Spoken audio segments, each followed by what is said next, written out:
sentimento me ronda. Não sei dizer, tudo é novo pra mim. Meu coração se renova. Sinto a esperança invadir o meu ser.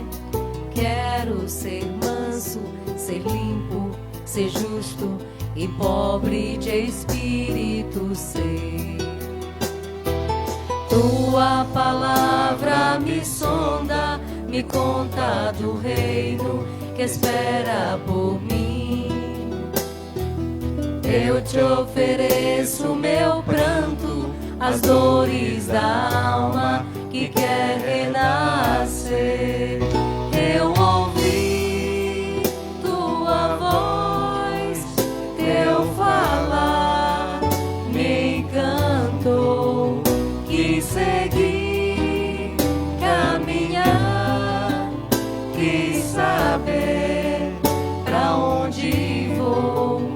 Eis-me aqui, minha dor serenou.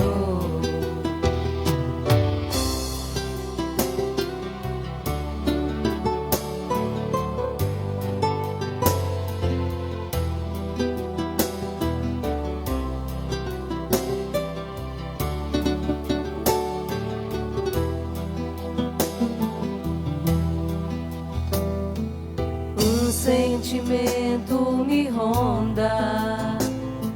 Não sei dizer, tudo é novo pra mim. Meu coração se renova. Sinto a esperança invadir o meu ser. Quero ser manso, ser limpo, ser justo e pobre de espírito ser. Tua palavra me sonda, me conta do reino que espera por mim. Eu te ofereço meu pranto, as dores da alma que quer renascer. Eu ouvi tua voz, teu falar me encantou. Quis seguir, caminhar, quis saber pra onde vou. Eis-me aqui, minha dor serenou. Eu ouvi tua voz, teu falar me encantou. Quis seguir, caminhar, quis saber pra onde vou. Eis-me aqui, minha dor serenou.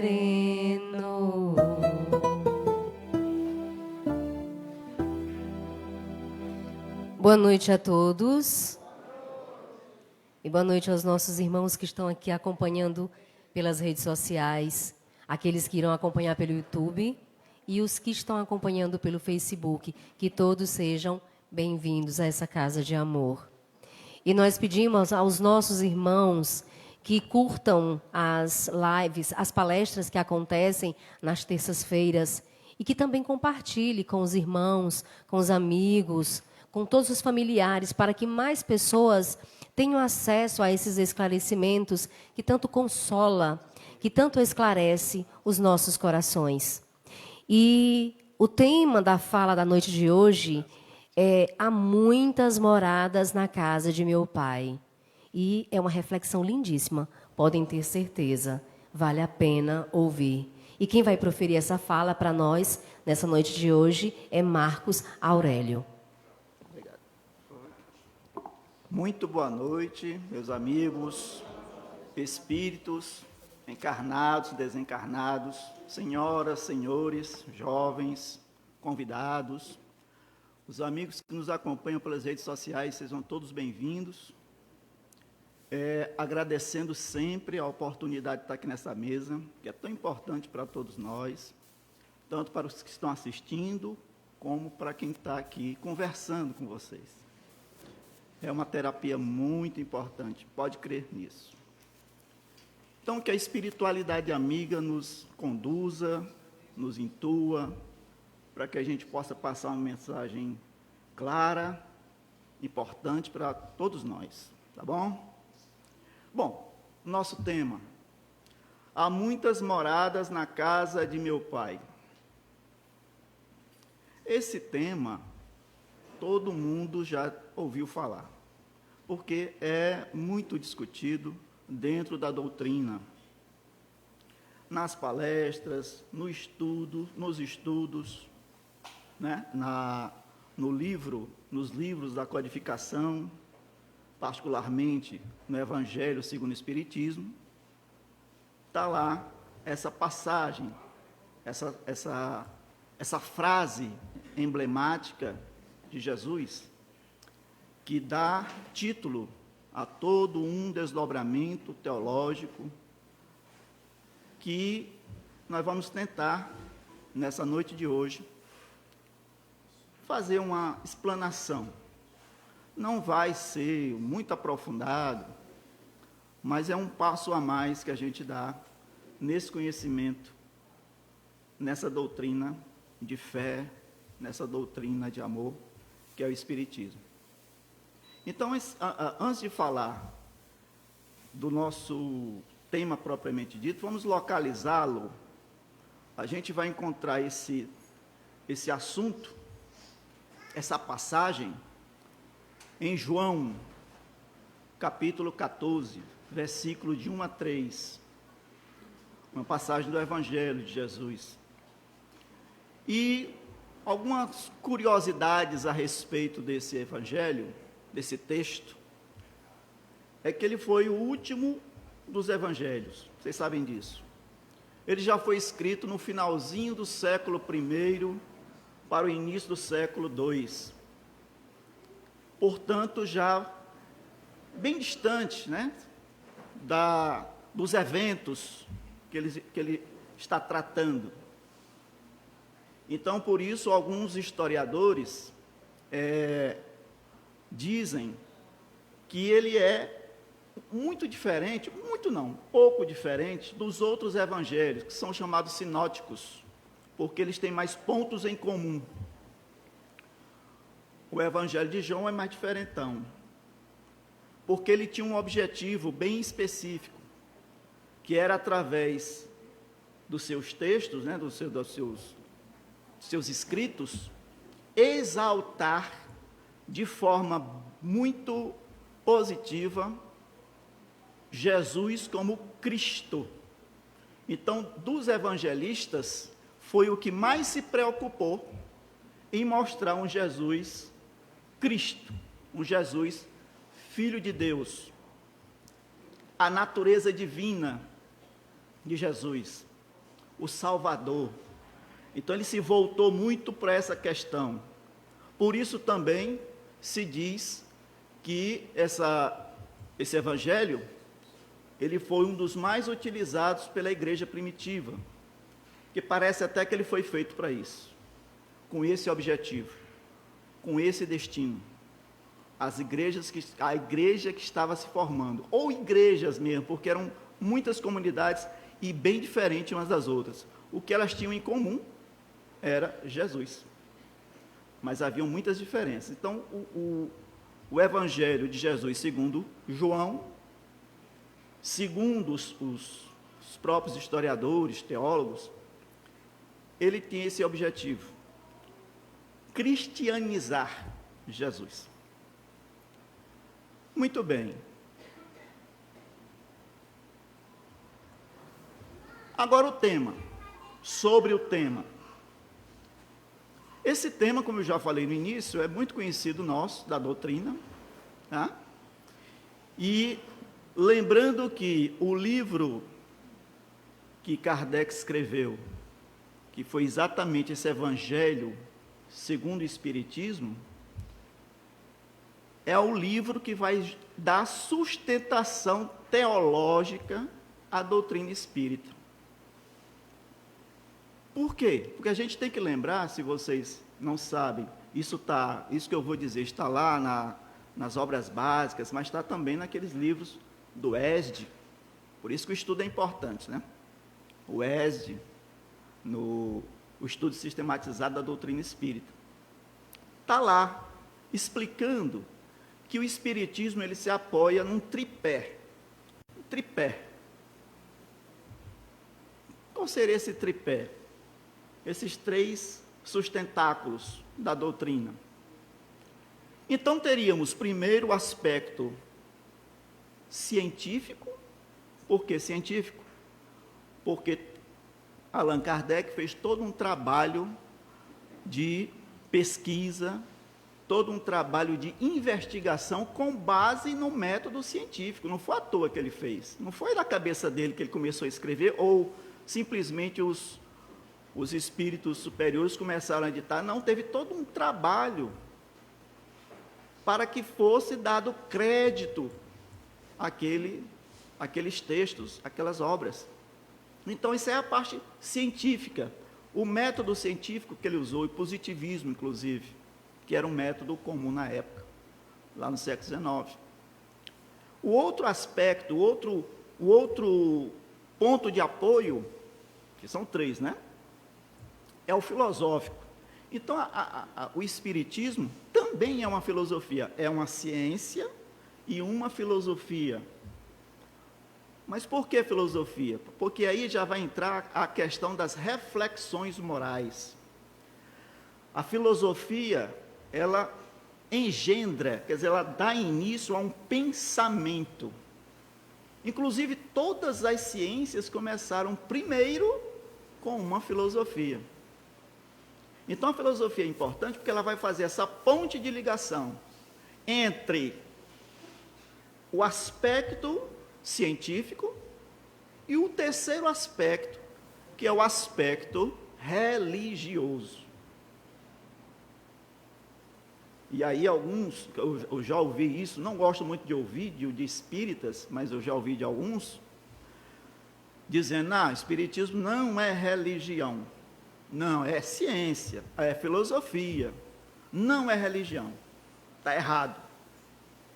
Não é religião da forma que nós conhecemos hoje as religiões, com suas características que nós conhecemos, com toda aquela pompa, templos, com sacerdotes, com hierarquia, ritos e mitos. Não. Por esse lado aí, não é religião mesmo, não. É religião quando a gente olha para o aspecto primário, a origem, inclusive, da palavra religião, que significa religio, vem do latim, religar, ligar algo. Quem está sendo ligado? O crente, aquele que crê, ao Criador, a Deus ou deuses. Isso aí vai depender da religião. Tem religiões que acreditam em vários deuses, tem religiões que acreditam no Deus só. O nosso espiritismo é monoteísta. Acreditamos em um único Deus. Tá? Então, não podemos perder de vista esse tripé, esses 3 pontos de apoio: o científico, o filosófico e o religioso. E aqui nós vamos tratar de um tema, de uma questão, que dentro do espiritismo, ela também é básica. Porque o tema está se referindo, quando você começa a estudar, você vai ver que lá na frente ele vai falar da pluralidade dos mundos. É uma dos pontos-chave da doutrina. Nós temos Deus como o Criador de tudo, o de infinita bondade, etc, etc. Nós temos Deus, nós temos Jesus como nosso modelo e guia, nós temos a lei da caridade, nós temos muitas outras leis, nós temos muitos outros aspectos fundamentais. Mas aqui nós vamos tratar de um desses aspectos fundamentais da doutrina. que é a pluralidade dos mundos. O fato de existirem mundos, mas não é qualquer mundo. Isso aí a ciência já sabe há muito tempo que existem muitos planetas no universo. Isso não é novidade. Temos que acreditar é que esses orbes, esses planetas, essas esferas que circulam pelo espaço, pelo universo, são habitados por espíritos de várias ordens, de várias tendências. Então, lá no próprio Livro dos Espíritos, na questão 55, foi perguntado, Kardec pergunta, todos os globos que circulam no espaço são habitados? Qual é a resposta? Sim ou não? Sim, nós sabemos a resposta. Sim. E os espíritos vão explicar. Olha, ainda puxa a orelha da gente. E não vá pensando que seu mundo é muita coisa, não. Essa terra aí que você habita é um grão perdido aí em toneladas de areia. Eles explicam isso também, não é? Qual a pergunta que nós vamos tentar responder, então, na nossa fala aqui de hoje? A pergunta é, o que Jesus quer dizer com isso? Que moradas são essas? Há muitas moradas na casa de meu pai, ele diz. Para que ele diz? Por quê? Que moradas são essas? Não sei se eu vou conseguir, ao final, dar conta, mas a gente vai tentar. Existem 3 noções, então, na hora que você olha para essa frase, há muitas moradas na casa de meu pai. A primeira ideia, ela é literal. Morada, sei, é uma casa, uma edificação com alvenaria, deve ter em algum lugar na terra onde Deus está lá, deve ser alguma igreja, algum templo. Essa ideia é a mais ridícula, ela é infantil, é absurda. Nenhuma teologia concorda com isso. Então não é casa, não é morada, não é apartamento, não é condomínio em lugar nenhum da terra. Não. O segundo ponto de vista é o que a gente encontra na literatura cristã. É o cristianismo tradicional, né? Catolicismo, evangelicismo, que dá suas explicações, né? Antes de falar porque eu fiz aqui uma pequena pesquisa, não houve tempo para fazer uma pesquisa mais aprofundada. Eu estou com um bebezinho de 20 dias em casa, eu, a esposa. Durante o dia está até legal, porque tem a avó, tem o avô, tem a prima, tem a tia. O problema é que quando dá meia-noite, só está eu e minha esposa. E é justamente a hora que ele começa a dar um certo trabalho. De manhã, não. De manhã, ele dorme, e nós queremos dormir também, mas não podemos mais. O dia já está amanhecendo, né? Então, não deu para eu fazer, como eu costumo fazer, uma pesquisa mais apurada, mas eu pesquisei. E o contexto é o seguinte, vamos entender o contexto. Por que Jesus falou isso? Isso aconteceu um dia, talvez, no máximo 2 dias, antes da morte de Jesus. Né? Antes da crucificação. Jesus já sabia tudo que ia acontecer com ele. Alguns discípulos sabiam, mas estavam atormentados. Outros não queriam nem acreditar naquilo. Então o contexto é esse. Jesus chegou para acalmar os seus discípulos. E o que foi que ele fez para acalmar os seus discípulos? Ele falou isso. Primeiro ele disse, acalmem, não adianta afobação, não se turbem. Ele disse, não se afobem. há muitas moradas, há várias moradas na casa do meu pai.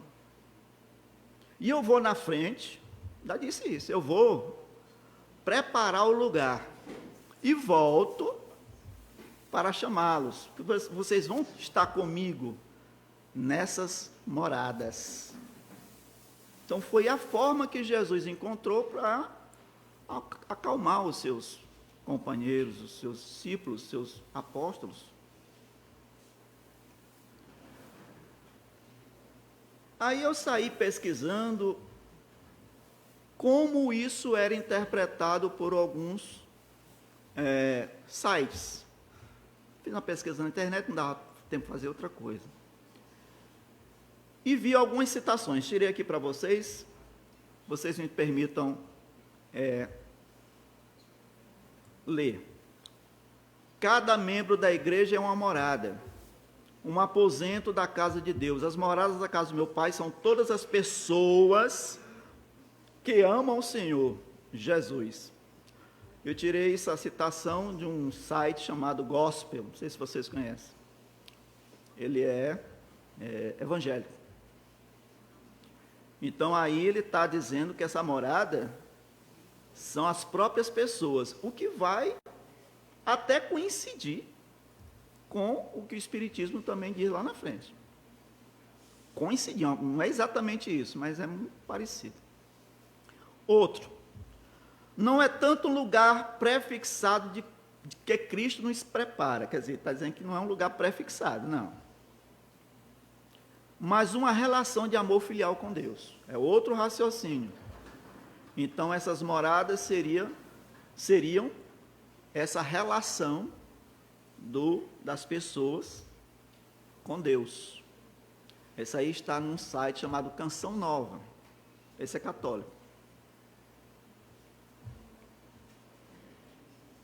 Outro, Jesus não se referira ao templo de Jerusalém, ao contrário, ele estava falando da verdadeira casa do Pai.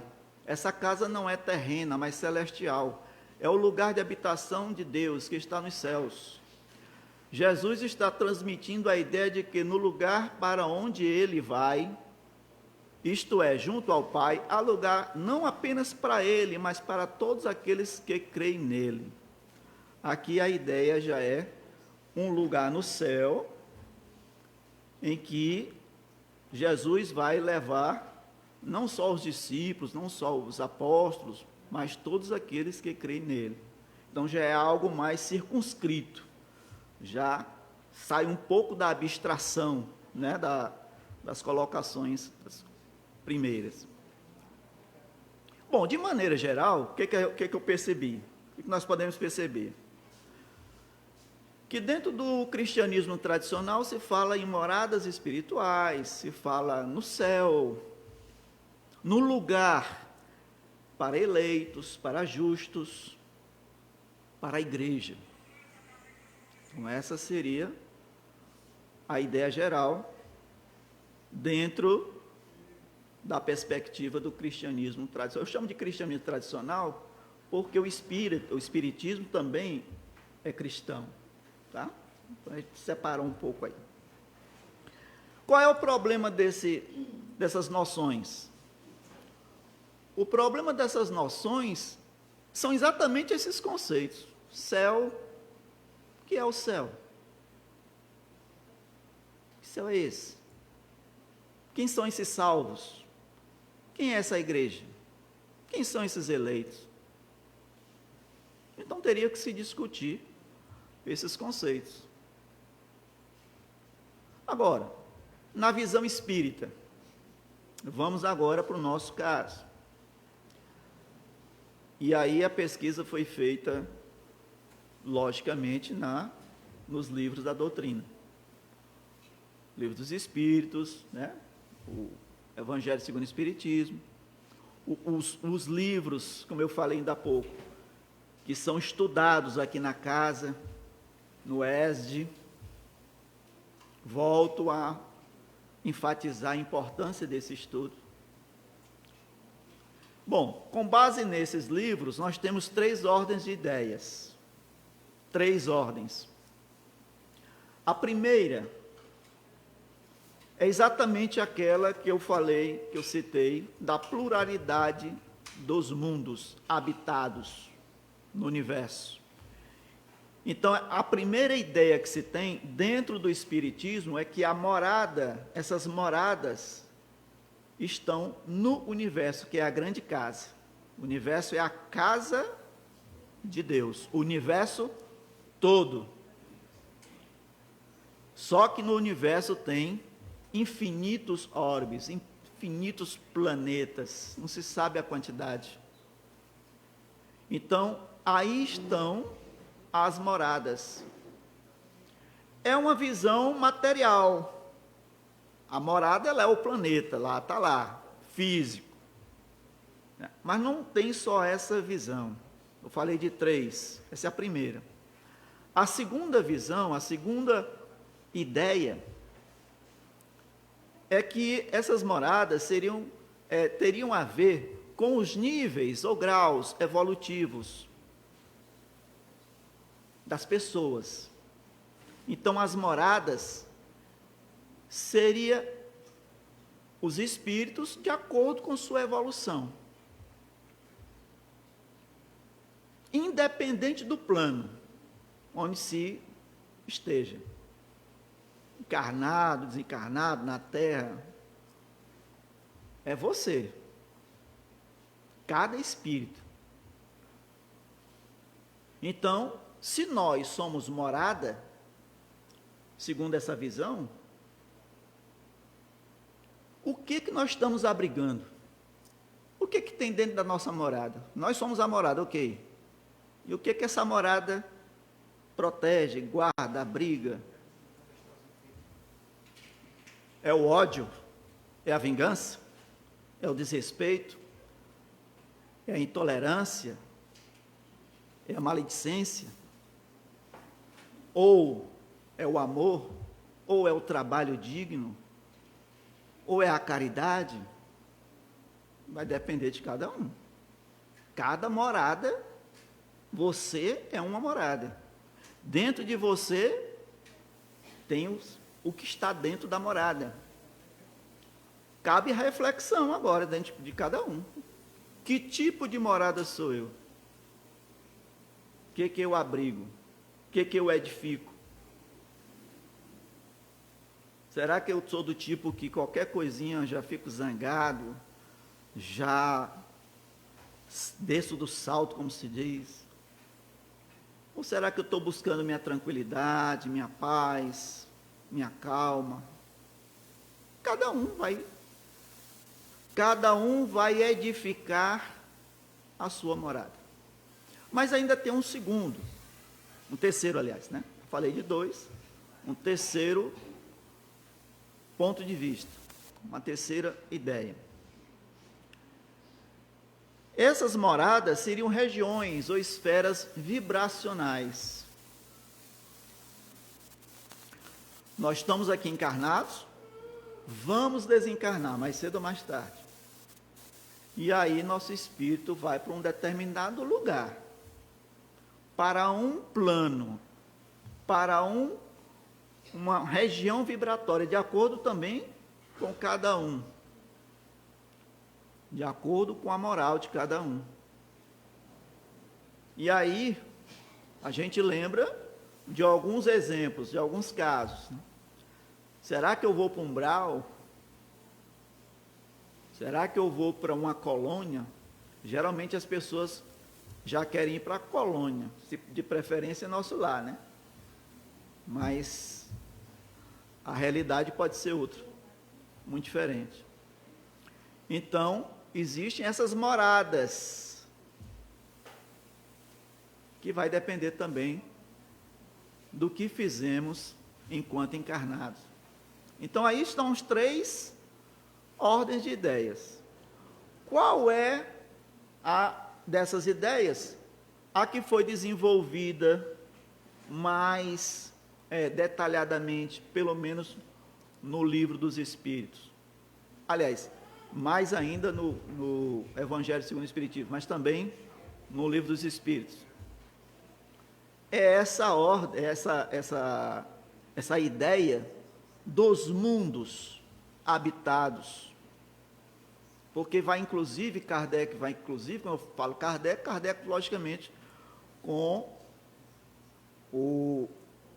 transmitindo nos seus textos os que os espíritos superiores estavam ali instruindo, né? Então, existe toda uma classificação desses mundos, desses orbes. Existe uma classificação mais geral e uma classificação mais específica.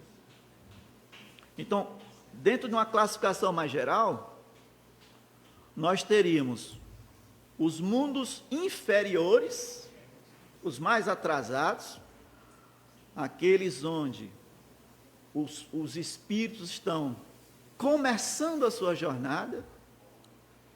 Eles foram criados por Deus justamente com esse objetivo: dar início lá a um agrupamento de novos espíritos.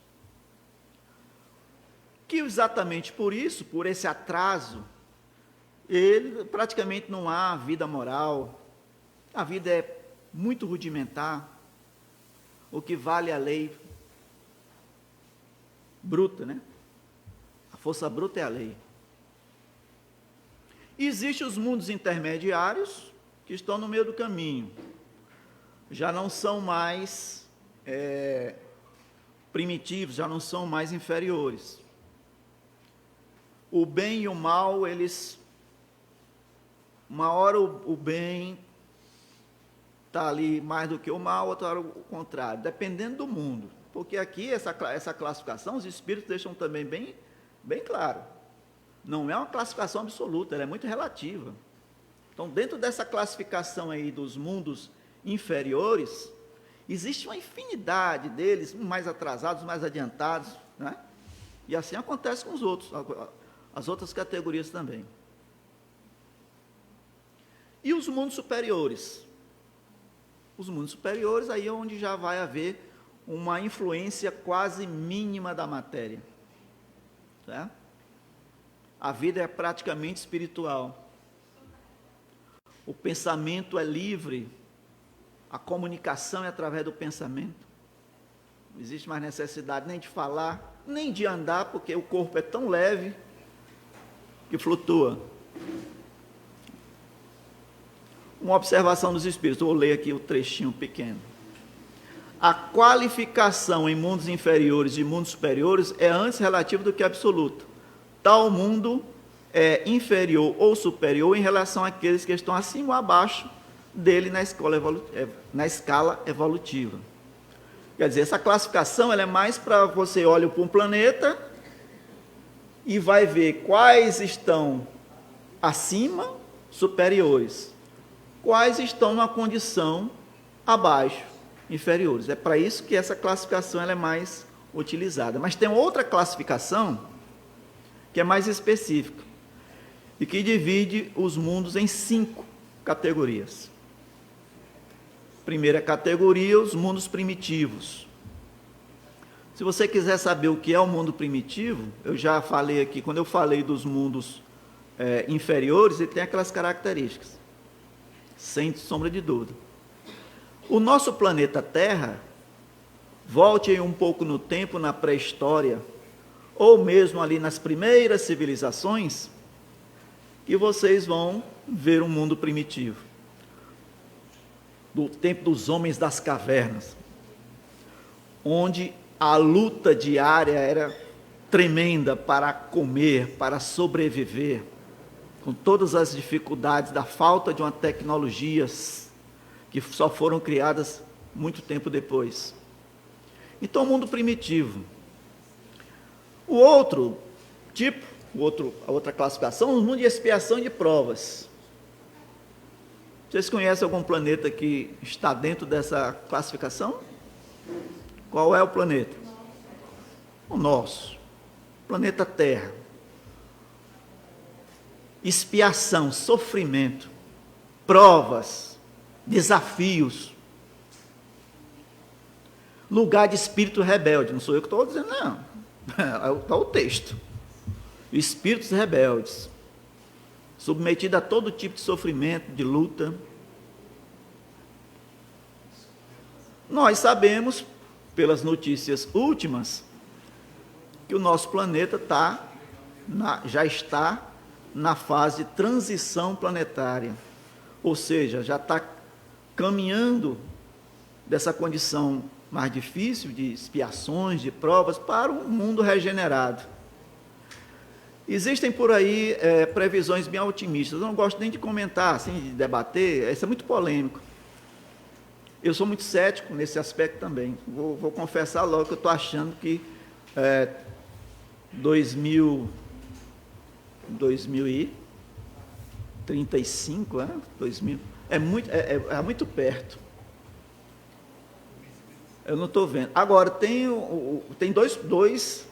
duas coisas para se pensar. Tem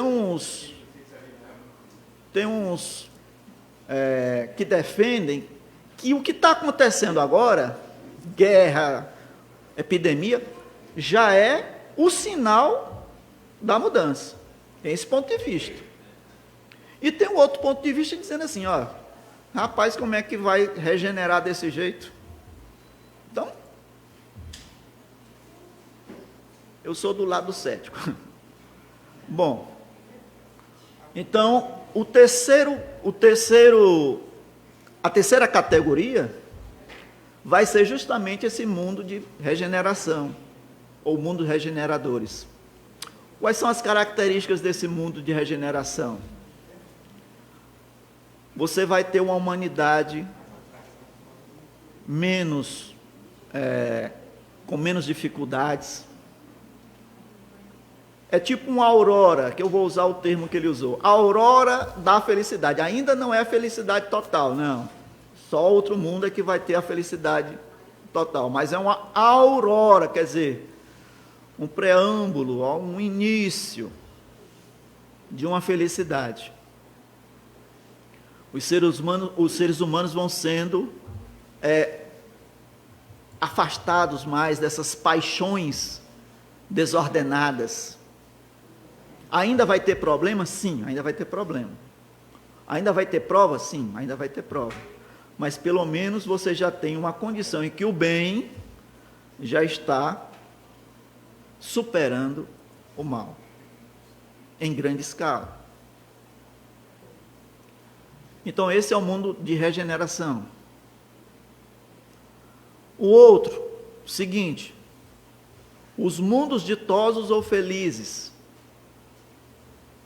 Nesses mundos felizes, você já tem uma condição, aquela condição que eu falei dos corpos leves, dos corpos que já não, o peso específico é tão baixo que flutuam,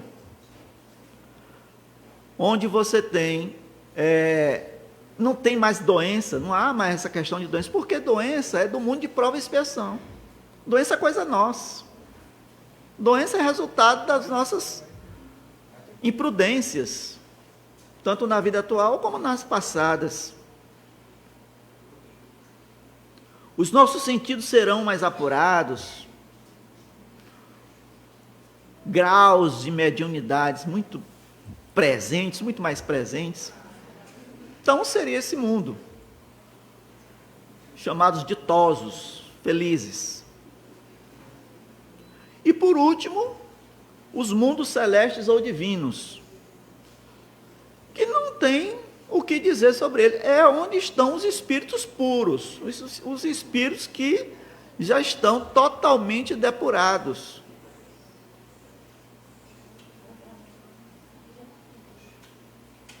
Daqui a uns 300 milhões de anos ao quadrado, vamos chegar lá. Bom, partindo aqui para a nossa conclusão do nosso pequena fala. Então, essa questão das moradas na casa do Pai é algo que todos nós vamos experimentar no futuro. Ou já estamos experimentando no presente, depende do ponto de vista. Se for da mudança planetária, da transmigração planetária, que todos nós vamos experimentar, está no futuro. Se for naquela concepção de que morada são lugares físicos, ou espirituais, ou psíquicos dentro de nós, é outra questão. De qualquer maneira,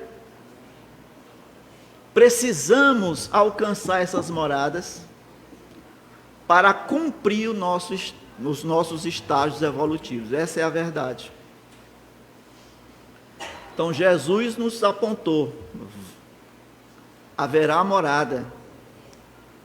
E são muitas, porque são muitos casos, são muitas situações. Então tem que ter muitas moradas. E o meu Pai, que está no céu, que é Deus, não vai deixar ninguém sem morada. Queria nem falar isso, mas quem deixa sem morada... Não vou falar. Muito obrigado, muita paz, e até a próxima.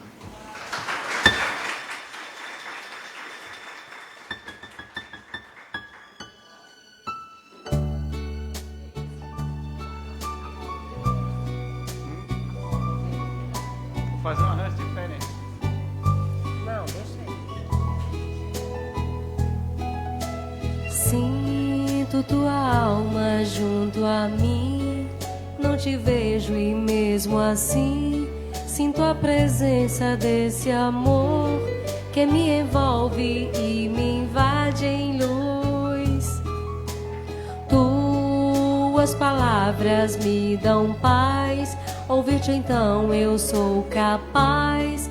Esqueço assim a minha dor, porque me fazem relembrar Jesus. Amigo dos pobres, anjo das alturas, quantas criaturas buscam teu amor. Vem em meu auxílio, ouve minhas preces, sei que não me esqueces, servo do Senhor. Tens compromisso com o bem, seja na terra ou no além, Pai do aflito e sofredor, fonte de bênção sempre a jorrar. Podias estar em outra esfera, homem amor de nova era, contudo quis ficar aqui, enquanto houvesse lágrimas secar. Amigo dos pobres, anjo das alturas, quantas criaturas buscam teu amor. Vem em meu auxílio, ouve minhas preces, sei que não me esqueces, servo do Senhor. Amigo dos pobres, anjo das alturas, quantas criaturas buscam teu amor. Vem em meu auxílio, ouve minhas preces, sei que não me esqueces, servo do Senhor. Do Senhor. Não foi eu, Não foi. De olhar calmo e sereno, de semblante tão ameno, que bondade é nosso irmão. Ó Bezerra de Menezes, te chamamos tantas vezes, ofertando coração. Dos enfermos não te esqueces, quando te chamam em preces. No momento estás presente. Ó Bezerra, meu irmão, põe aí a sua mão somos nós, teus pacientes. Ó Bezerra, meu irmão, põe aí a sua mão, somos nós, teus pacientes.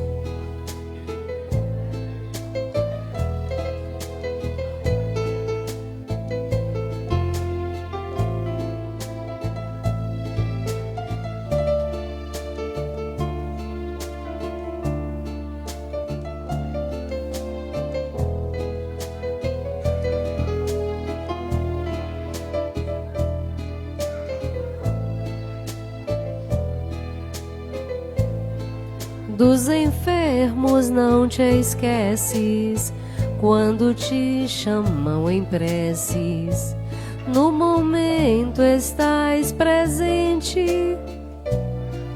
Ó Bezerra, meu irmão, põe aí a sua mão, somos nós, teus pacientes. Ó Bezerra, meu irmão, põe aí a sua mão, somos nós, teus pacientes.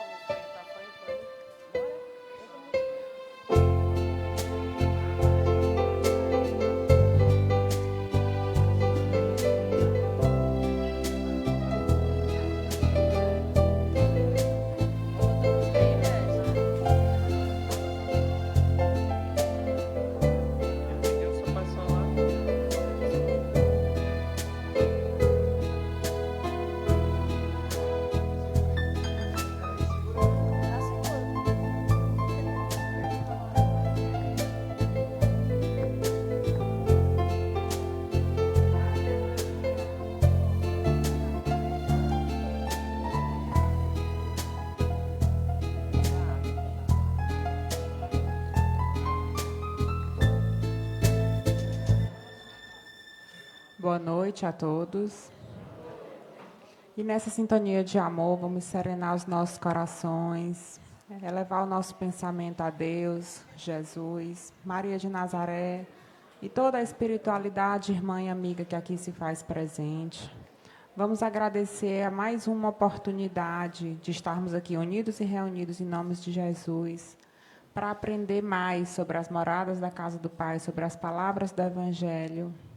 Que nossos corações entendam tudo aquilo que nos foi falado e possamos ir para os nossos lares com Jesus nos nossos corações. Que Deus nos abençoe e que assim seja.